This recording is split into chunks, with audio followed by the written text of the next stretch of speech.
ಎಲ್ಲರಿಗೂ ನಮಸ್ಕಾರ ವೀಕ್ಷಕರೇ, welcome back to my channel. ನಾನು ಅನುಶ್ರೀ.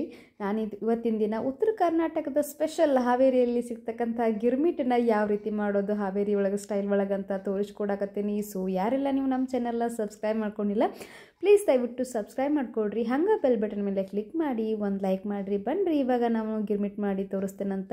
ಸೊ ಮೊದಲೇದಾಗಿ ಗ್ಯಾಸ್ ಹಚ್ಕೊಂಡು ಒಂದು ಬಾಳಿಗೆನ ಬಿಸಿ ಇಟ್ಕೊಳ್ತೀನಿ, ಒಂದು ಪ್ಯಾನ್ನ. ಸೊ ಅದಕ್ಕೆ ಒಂದು 4 ರಿಂದ 5 ಚಮಚದಷ್ಟು ಎಣ್ಣೆನ ಹಾಕ್ಕೊಂಡು, ಅದು ಎಣ್ಣೆ ಬಿಸಿ ಆಗ್ತಿದ್ದಂಗೆ 1 ಚಮಚದಷ್ಟು ಸಾಸಿವೆ ಮತ್ತು ಜೀರಿಗೆ ಹಾಕ್ಕೊಂಡು ಇವೆರಡು ಚೆನ್ನಾಗಿ ಚಟಪಟ ಅಂತ ಸಿಡಿಬೇಕು ನೋಡ್ರಿ. ಆವಾಗ ನಾನು ಒಂದು ಉಳ್ಳಾಗಡ್ಡಿನ ಕಟ್ ಮಾಡಿ ಇಟ್ಕೊಂಡಿದ್ದೆ, ಸಣ್ಣದಾಗಿ ಉಳ್ಳಾಗಡ್ಡಿ ಹಾಕ್ಕೊಳತ್ತೀನಿ. ಹಂಗೆ ಒಂದು ಎಸಳಷ್ಟು ಕರಿಬೇವು ಸೊಪ್ಪನ್ನು ಹಾಕ್ಕೊಂಡ್ಬಿಟ್ಟು ಈ ರೀತಿ ಕರಿಬೇವು ಮತ್ತು ಉಳ್ಳಾಗಡ್ಡಿನೂ ಸ್ವಲ್ಪ ಎಣ್ಣೆಲೆ ನಾವು ಫ್ರೈ ಮಾಡ್ಕೊಳ್ಬೇಕಾಗತ್ತೆ ನೋಡ್ರಿ. ಸೊ ಉಳ್ಳಾಗಡ್ಡಿ ಜಾಸ್ತಿ ಫ್ರೈ ಆಗೋದೇನೇ ಬೇಕಾಗಂಗಿಲ್ಲ, ಸ್ವಲ್ಪ ಮೆತ್ತಗಾದ್ರೆ ಸಾಕಾಗತ್ತೆ ನೋಡ್ರಿ.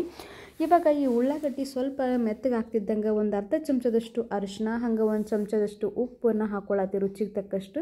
ಒಂದು 2 ಚಮಚದಷ್ಟು ಖಾರದ ಪುಡಿ ಹಾಕ್ಕೊಳ್ಳಾಕತ್ತೀನಿ. ಸೊ ಇಷ್ಟು ಹಾಕ್ಕೊಂಡ್ಬಿಟ್ಟು ಸ್ವಲ್ಪ ನಾವು ಚೆನ್ನಾಗಿ ಮಿಕ್ಸ್ ಮಾಡಿಕೊಂಡು ಗ್ಯಾಸ್ನ ಲೋ ಫ್ಲೇಮ್ ಒಳಗೆ ಇಟ್ಕೊಂಡು ಇದನ್ನು ನಾವು ಎಣ್ಣೆ ಒಳಗೆ ಸ್ವಲ್ಪ ಫ್ರೈ ಮಾಡ್ಕೊಳ್ಬೇಕಾಗತ್ತೆ ನೋಡ್ರಿ.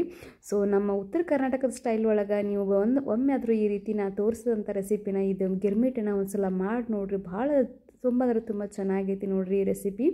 ಇವಾಗ ನಾನು ಇದಕ್ಕೆ ಒಂದು ಲಿಂಬೆನ ಗಾತ್ರದಷ್ಟು ನಾನು ಹುಣಸೆಹಣ್ಣಿನ ರಸನ ಹುಣಸೆಹಣ್ಣು ಹಾಕ್ಕೊಂಡಿದ್ದೆ. ಸೊ ಹುಣಸೆಹಣ್ಣಿನ ರಸನ ಹಾಕ್ಕೊಳಕತ್ತೀನಿ. ಹಂಗೆ 1 ಚಮಚದಷ್ಟು ಬೆಲ್ಲನ ಹಾಕ್ಕೊಳಕತ್ತೀನಿ ನೋಡ್ರಿ. ಇವತ್ತಿನ ದಿನ ಜೋನಿ ಬೆಲ್ಲನ ಹಾಕ್ಕೊಂಡಿದ್ದೀನಿ. ಸೊ ನೀವು ನಾರ್ಮಲ್ ಬೆಲ್ಲನೂ ಹಾಕ್ಕೋಬೋದು. ಇವಾಗ ನೋಡಿದ್ರಲ್ಲ, ಸ್ವಲ್ಪ ಚೆನ್ನಾಗಿ ನಾವು ಮಿಕ್ಸ್ ಮಾಡೋಣ ಅಂತ. ಗಿರ್ಮಿಟ್ ಅಂತಂದ್ರೆ ಹುಣಸೆಹಣ್ಣಿನ ರಸ ಮತ್ತು ಬೆಲ್ಲ ಇರಲೇಬೇಕು ನೋಡ್ರಿ, ಅಂದ್ರೆ ತುಂಬ ಚೆನ್ನಾಗಿ ಟೇಸ್ಟ್ ಬರುತ್ತೆ. ಸೊ ಇವಾಗ ಇದು ಎಣ್ಣೆ ಒಳಗೆ ಸ್ವಲ್ಪ ಫ್ರೈ ಆಗಾಕತ್ತೈತಿ. ಹಂಗೆ ಸ್ವಲ್ಪ ಕುದೀತಾ ಇರಲಿ, ಎಣ್ಣೆ ಕಲರ್ ಎಲ್ಲ ಬಿಡಾತೈತಿ. ಹಂಗೆ ಸ್ವಲ್ಪ ಆಯಿಲನ್ನು ಬಿಟ್ಟಂದ್ರೆ ಈ ಮಸಾಲೆ ರೆಡಿ ಆಗತ್ತೆ ನೋಡ್ರಿ. ಇವಾಗ ಸ್ವಲ್ಪ ಮೇಲ್ಗಡೆ ನಾವು ಸ್ವಲ್ಪ ಕೊತ್ತಂಬರಿ ಸೊಪ್ಪನ್ನು ಹಾಕ್ಕೊಳ್ಬೇಕಾಗತ್ತೆ. ನೋಡಿದ್ರಲ್ಲ, ಈ ರೀತಿ ಸ್ವಲ್ಪ ಚೆನ್ನಾಗಿ ಕಲರ್ ಬರಬೇಕು. ಹಂಗೆ ಸೈಡ್ಗೆಲ್ಲ ಎಜ್ಜೆ ಆಯಿಲ್ ಬಿಡ್ತಿದ್ದಂಗೆ ನಾನು ಇದಕ್ಕೆ ಇನ್ನೂ ಸ್ವಲ್ಪ ಅದು ನೀರು ಹಾಕ್ಕೊಳಕತ್ತೀನಿ. ಒಂದು ಅರ್ಧ ಕಪ್ನಷ್ಟು ನೀರು ಹಾಕ್ಕೊಂಡ್ಬಿಟ್ಟು ನಾವು ಸ್ವಲ್ಪ ಚೆನ್ನಾಗಿ ಕುದಿಸ್ಕೊಳ್ಬೇಕಾಗತ್ತೆ ನೋಡ್ರಿ. ಈ ರೀತಿ ನೀವು ಸ್ವಲ್ಪ ಚೆನ್ನಾಗಿ ಕುದಿಸಿ ಇಟ್ಕೊಂಡ್ರೆ ಅಂತಂದ್ರೆ ಒಂದು 2-3 ದಿನ ಇಟ್ಟರು ಹಾಳಾಗಂಗಿಲ್ಲ ನೋಡ್ರಿ. ಇವಾಗ ನಾನು ಇದಕ್ಕೆ ಇನ್ನೂ ಸ್ವಲ್ಪ ಖಾರ ಉಪ್ಪು ಬೇಕನ್ನಿಸ್ತಂದ್ರೆ ಇನ್ನೊಂದು 2 ಚಮಚದಷ್ಟು ಖಾರದ ಪುಡಿನ ಹಾಕ್ಕೊಳಕತ್ತೀನಿ. ಸೊ ಇಷ್ಟು ಖಾರದ ಪುಡಿ ಹಾಕ್ಕೊಂಡು ಆದಮೇಲೆ ನಾವು ಸ್ವಲ್ಪ ಚೆನ್ನಾಗಿ ಇದನ್ನು ನಾವು ಮಿಕ್ಸ್ ಮಾಡ್ಕೊಳ್ಬೇಕಾಗತ್ತೆ ನೋಡ್ರಿ. ಮಿಕ್ಸ್ ಮಾಡಿಕೊಂಡು ಒಂದು 2 ರಿಂದ 3 ನಿಮಿಷ ನೀವು ಕುದಿಸ್ಕೊಂಡ್ರೆ ಅಂದ್ರೆ ಇದು ಮಸಾಲೆ ರೆಡಿ ಆಗುತ್ತೆ ನೋಡ್ರಿ. ಹುಳಿ ಅಂತಲೂ ಕೂಡ ಕರಿತೀವಿ ನಾವು, ಚುಮ್ಮರಿಗೆ ಹಚ್ಚು ಹುಳಿ ಅಂತ ನಮ್ಮ ಕಡೆ ಕರಿತೀವಿ.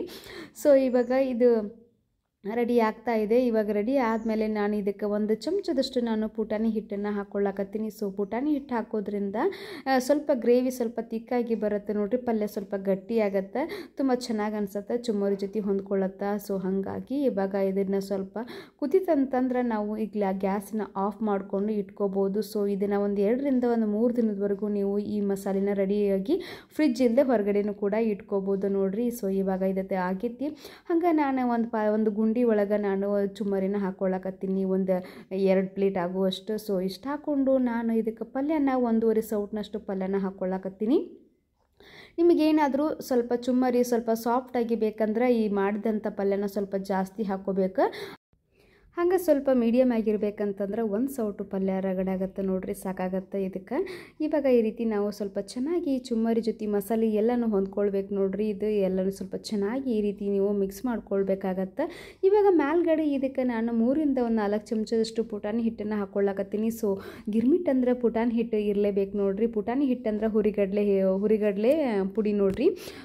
ಸೊ ಇವಾಗ ಇದನ್ನು ಸ್ವಲ್ಪ ಚೆನ್ನಾಗಿ ನಾನು ಮಿಕ್ಸ್ ಮಾಡಿಕೊಂಡು ಮೇಲ್ಗಡೆ ಸ್ವಲ್ಪ ಹಸಿ ಟೊಮೆಟೊನ ಕಟ್ ಮಾಡಿ ಹಾಕ್ಕೊಳ್ಳಾಕತ್ತೀನಿ. ಈ ರೀತಿ ಟೊಮೆಟೊ ಹಿಂಗೆ ಚುಮ್ಮರಿ ಮತ್ತು ಜೊತೆಗೆ ಈ ಉಳ್ಳಾಗಡ್ಡಿ ಇದೆಲ್ಲ ಹಾಕ್ಕೊಂಡು ಸ್ವಲ್ಪ ತಿಂತಾ ಇದ್ರೆ ಅದು ಮಧ್ಯೆ ಈರುಳ್ಳಿ ಟೊಮೆಟೊ ಸಿಗ್ತಾ ಇರುತ್ತೆ ನೋಡ್ರಿ. ಸೊ ತುಂಬ ಚೆನ್ನಾಗಿ ಅನಿಸುತ್ತೆ. ಇವಾಗ ನೋಡ್ರಿ ಸ್ವಲ್ಪ ಕೊತ್ತಂಬರಿ ಅದೆಲ್ಲ ಹಾಕ್ಕೊಂಡು ಮಿಕ್ಸ್ ಮಾಡ್ಕೊಂಡು ಆದಮೇಲೆ ನಾನು ಇದಕ್ಕೆ ಸ್ವಲ್ಪ ಮೇಲ್ಗಡೆ ನಾನು ಸಣ್ಣದಾಗಿ ಕಟ್ ಮಾಡಿದ ಈರುಳ್ಳಿ, ಸ್ವಲ್ಪ ಕೊತ್ತಂಬರಿ, ಹಾಗೆ 1-2 ಹಸಿ ಮೆಣಸಿನ್ಕಾಯಿ ಇಟ್ಕೊಂಡ್ವಿ ಅಂದರೆ ಮಸ್ತ್ ಹಂಗೆ ಉತ್ತರ ಕರ್ನಾಟಕದ ಸ್ಪೆಷಲ್ ಗಿರ್ಮಿಟ್ ರೆಡಿ ಆಗ್ತೈತೆ ನೋಡ್ರಿ ಹಾವೇರಿ ಸ್ಟೈಲ್ ಒಳಗೆ. ಸೊ ಯಾರೆಲ್ಲ ನೀವು ನಮ್ಮ ಚಾನೆಲ್ನ ಸಬ್ಸ್ಕ್ರೈಬ್ ಮಾಡ್ಕೊಂಡಿಲ್ಲ, ಪ್ಲೀಸ್ ದಯವಿಟ್ಟು ಸಬ್ಸ್ಕ್ರೈಬ್ ಮಾಡ್ಕೊಡ್ರಿ. ಹಂಗೆ ಬೆಲ್ ಬಟನ್ ಮೇಲೆ ಕ್ಲಿಕ್ ಮಾಡಿ ಒಂದು ಲೈಕ್ ಮಾಡಿರಿ. ಮತ್ತೆ ತಡ ಮಾಡ್ತೀರಿ, ನೀವು ಈ ಗಿರ್ಮಿಟ್ನ ಇವತ್ತು ಮನ್ಯಾಗ ಮಾಡಿ ನೋಡ್ರಿ.